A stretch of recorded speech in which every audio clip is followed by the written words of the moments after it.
क्या आप जानते हैं कि अंग्रेजों भारत छोड़ो का नारा देने वाला शख्स एक मुसलमान था। मुंबई में पैदा होने वाले यूसुफ मेहर अली ने ही 1942 में सबसे पहले इस नारे का प्रयोग किया। साइमन गो बैक का नारा भी यूसुफ मेहर अली ने दिया था। मुसलमानों ने भारत की आजादी में बड़ी ही क्रांतिकारी भूमिका निभाई। असहयोग आंदोलन की शुरुआत मुसलमानों ने ही की थी। 1920 में खिलाफत आंदोलन के दौरान मोहम्मद अली जौहर और मौलाना अबुल कलाम आजाद ने सबसे पहले अंग्रेजी प्रोडक्ट का बहिष्कार करने की रणनीति बनाई, जिसके बाद ये आंदोलन पूरे देश में फैल गया। असहयोग आंदोलन में मुसलमानों ने बढ़ चढ़ कर हिस्सा लिया।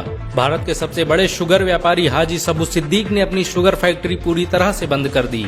ये फैक्ट्री इतनी बड़ी थी कि इसके जरिए बनाई गई शुगर पूरे इंग्लैंड में इस्तेमाल की जाती थी। बहुत कम लोग जानते हैं कि बाटा कंपनी भी मुसलमानों की थी, जिसे असहयोग आंदोलन के दौरान एक अंग्रेज ने खरीद लिया था।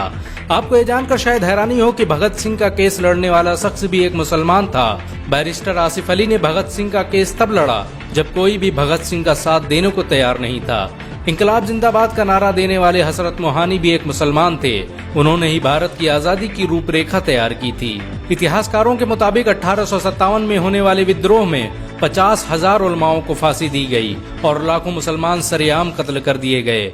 1857 में दिल्ली से लेकर कलकत्ता की रोड पर ऐसा कोई पेड़ नहीं था जिस पर मुस्लिम उलमाओं की लाशें न टंगी हो। मुसलमानों ने ही भारत की आजादी के लिए पहली जंग लड़ी। मैसूर के सुल्तान हैदर अली और उसके बेटी टीपू भारत की आजादी के लिए शहीद होने वाले पहले शासक थे। मशहूर क्रांतिकारी अशफाकुल्लाह खान सबसे कम उम्र में फांसी पाने वाले भारत के पहले व्यक्ति थे।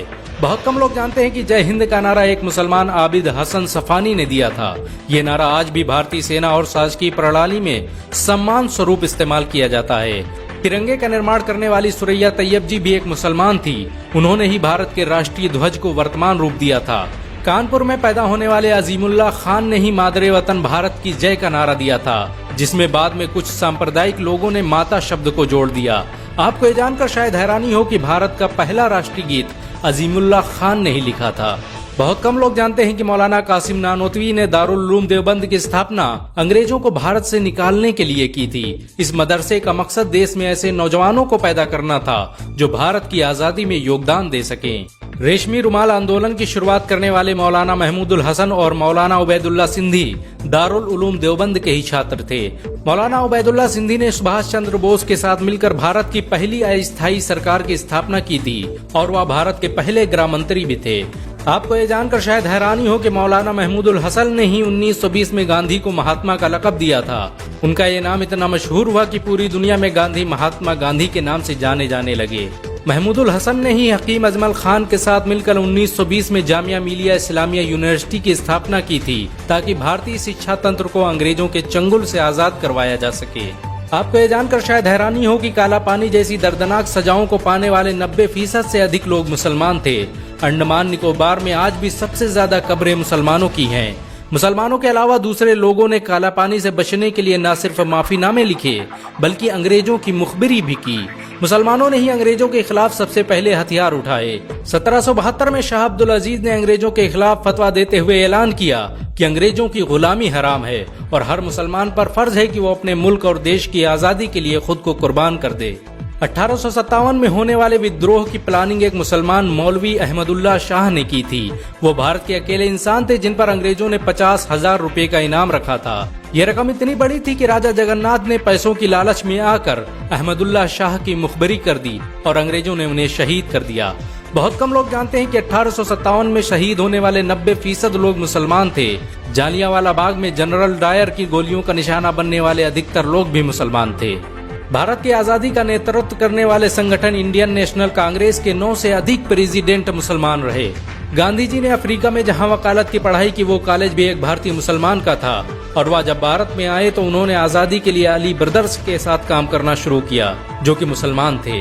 बहुत कम लोग जानते हैं कि 1921 में केरल के मुसलमानों द्वारा अंग्रेजों के खिलाफ लड़ी गई जंग में 3000 से अधिक मुसलमान शहीद हुए थे और 50,000 मुसलमानों को जेल में कैद कर दिया गया था।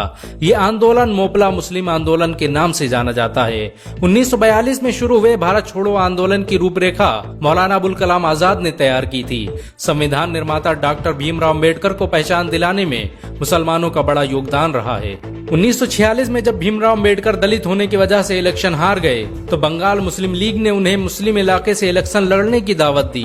इस तरह भीमराव अम्बेडकर संविधान सभा का हिस्सा बन सके। अगर मुसलमान भीमराव अंबेडकर को इलेक्शन न जिताते तो उन्हें कभी भारत के संविधान को लिखने का मौका न मिलता। भारत की आजादी के लिए सबसे ज्यादा लेख, शायरी, गीत और किताबें मुसलमानों ने ही लिखी। अल्लामा इकबाल के जरिए लिखा गया सारे जहां से अच्छा आज पूरे भारत में गाया जाता है।